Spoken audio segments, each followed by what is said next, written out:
तो शायद हम लोग ये जो जो हमारा शरीर है ना, ये जो तन है, इसी शरीर से वो लीला देखेंगे शायद, मतलब क्योंकि कहीं लिखा हुआ नहीं है, लेकिन जिस प्रकार से तैयारी हो रही है चारों तरफ से, उस तैयारी से ऐसा लगता है कि वो लीला हम जरूर देखेंगे। कौन सी लीला देखेंगे? आखिर की, साकुमार की, किरंतन ग्रंथ में मिलके साथ आवे दौड़ता, मिले शकुंडल शकुनार। सुंदर कैसे आएंगे? दौड़। जागने के ब्रह्मांड में राज्य की बात सुनने के लिए, ध्यान करने के लिए, परमधाम जाने के लिए चलते हुए नहीं आएंगे, रो रो के नहीं आएंगे,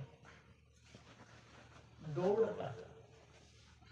निज धाम से आई सखियां जूथ 40 सहस्र बार।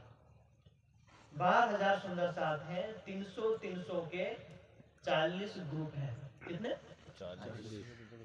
300 के हमारे 40 ग्रुप हैं। हर एक ग्रुप के एक कैप्टन है। जैसे मतलब सबका कैप्टन श्यामा जी है, लेकिन जैसे मान लो कि हमारा जो थल सेना, वायुसेना और नेवी जो है, नौसेना है, उनका मतलब ये जो है कैप्टन, लेकिन तीनों सेनाओं का भी तो एक सीडीएस है ना, जो विशेष जो भाई हैं। तो ऐसे ही 40 ग्रुपों का अलग अलग जो है, तो जो उसमें 300 में जो कोई उसमें एक सिरदार है, और जिस ग्रुप की सखियां जहां होगी, उस ग्रुप वाले सिरदार को किसी न किसी भेष में, चाहे गृहस्थ में रहो, चाहे दुनिया में कहीं रहो, आपको उनकी आगेवानी करनी पड़ेगी।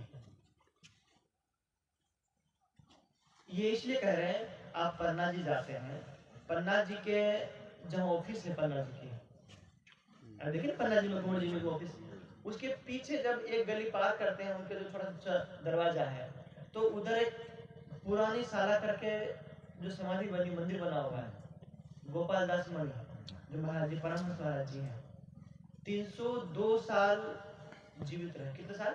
302 साल वो परमहंस महाराज।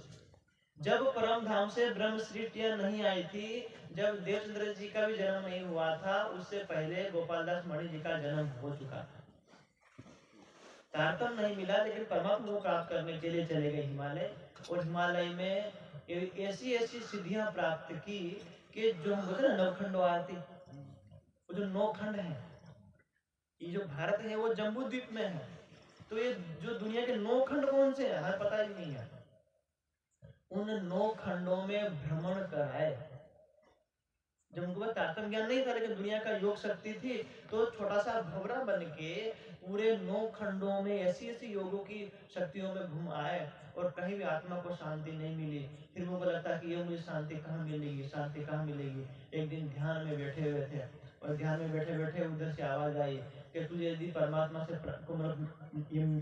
मिलना है, आत्मिक शांति चाहिए, तो तू पन्ना जा। दुनिया छोड़ के कहाँ गए वो? हिमालय गए थे, और हिमालय में उनको क्या सुनाई दे रहा है? पन्ना जी जाओ, पन्ना जी जाओ।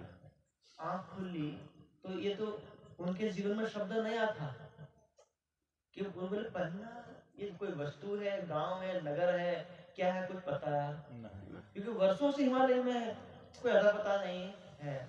तो पहाड़ों से नीचे उतरे, बोले पन्ना किधर है? बोले नहीं पता, आगे जाओ। पन्ना किधर है? पन्ना किधर है? बस ऐसे करते करते बोले और आगे हैं, और आगे, और आगे हैं। तो बोले इधर से यहाँ पहुंचे, पन्ना जी में। पन्ना जी में, घुमट जी में पहुंचे, और श्री जी ध्यान में थे नीचे, लेकिन साक्षात उसी स्वरूप में जो विक्रम संवत 1751 में थे, उसी स्वरूप में आकर के उनको दर्शन दिए, तारतम दिए, और तारतम दिया, और 15 दिन वहां पन्ना जी रुके। 15 दिन पन्ना जी रुके। 15 दिन के अंदर पूरा परम धाम की गली गली, कोना कोना सब कुछ देख लिया, और फिर उनको राज्य ने आदेश किया कि जो तुम्हारा ग्रुप है, जो हमारे 40 ग्रुप है ना, बोले तुम्हारे ग्रुप की सखियां एमपी में इस इलाके में हैं, तो तुम जाओ और उनको जागरण करो। तो फूलपुर भैया उनका मंदिर बनाओ, समाधि बनी हुई है, तो वहां जाकर के उन्होंने जागरण किया। तो ऐसा करते करते 302 साल वो जीवित रहे। 302 साल। ये तो अपने समाज का इतिहास है। ऐसे हिमालय में से बहुत योगी जो 500 साल, 1000 साल, 2000, 10,000, 1,00,000 वर्ष से बैठे हुए हैं, लेकिन परमात्मा कहाँ है, कैसा है, साकार है, निराकार है।